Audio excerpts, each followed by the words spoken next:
When I think of a dinosaur like Ankylosaurus, my mind immediately goes to a biological fortress. A living tank. Right. Exactly. Just this ultimate armored defense, clearly built to survive a really bad day with a huge predator. And that's true, but what our sources show is that the armor, which was so metabolically expensive to grow, A huge energy investment. it was doing so much more. And that's what we're digging into here. We're talking about those bony plates in the skin, the osteoderms. Which you still see today in, crocs and armadillos. Precisely.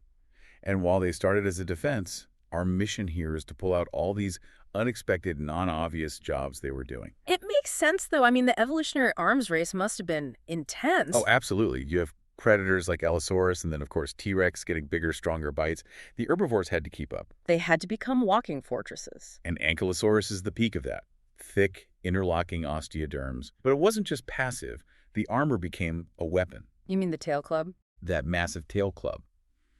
Some research suggests it could generate enough kinetic force to literally shatter the leg bones of an attacking T-Rex. Wow. An offensive weapon built right into the defense. And then you have Stegosaurus with its thagomizer, those 4 big tail spikes. Right. That was a very active weapon, meant to be swung. So defense was crucial, but if you're spending all that energy, it really has to pull double duty. Okay, so that's the fighting part. But what happens when you're not fighting for your life? What other problems did this super visible armor solve? Well, that's where things get really fascinating. It became a social tool.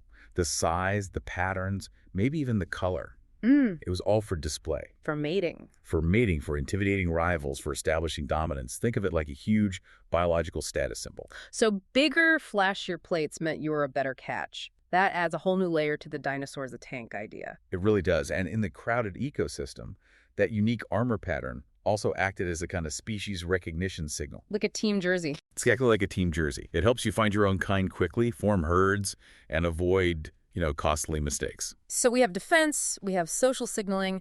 Let's pivot a little. What about the animal's internal survival? Did these huge structures do anything for, say, body heat? They absolutely did. And the best example is those iconic plates on the back of the Stegosaurus. Right. They weren't thick slabs for defense. They were quite thin and, crucially, heavily vascularized. Meaning full of blood vessels. Riddled with them. The leading theory is that they could pump blood through them to fine-tune their body temperature. So it's not just armor, it's a high-tech thermostat. Exactly.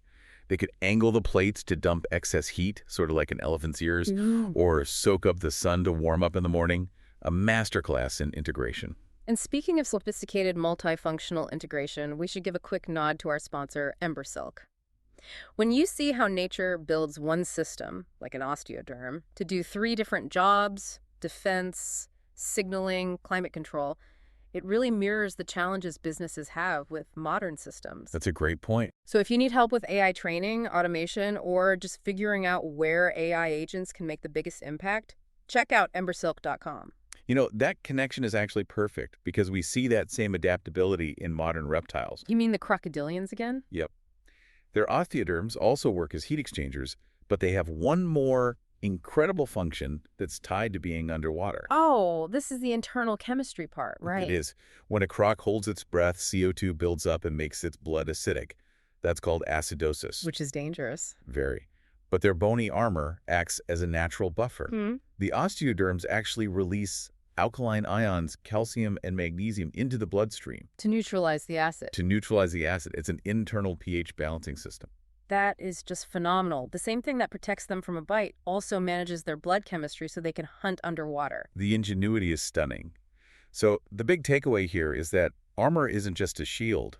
It's this dynamic toolkit for survival, for socializing, for thermoregulation, and even biochemistry. It just shows how nature is always finding these elegant, multi-purpose solutions. And that's the final thought to leave you with. The same bony deposits that resisted a T-Rex also managed an animal's internal pH balance.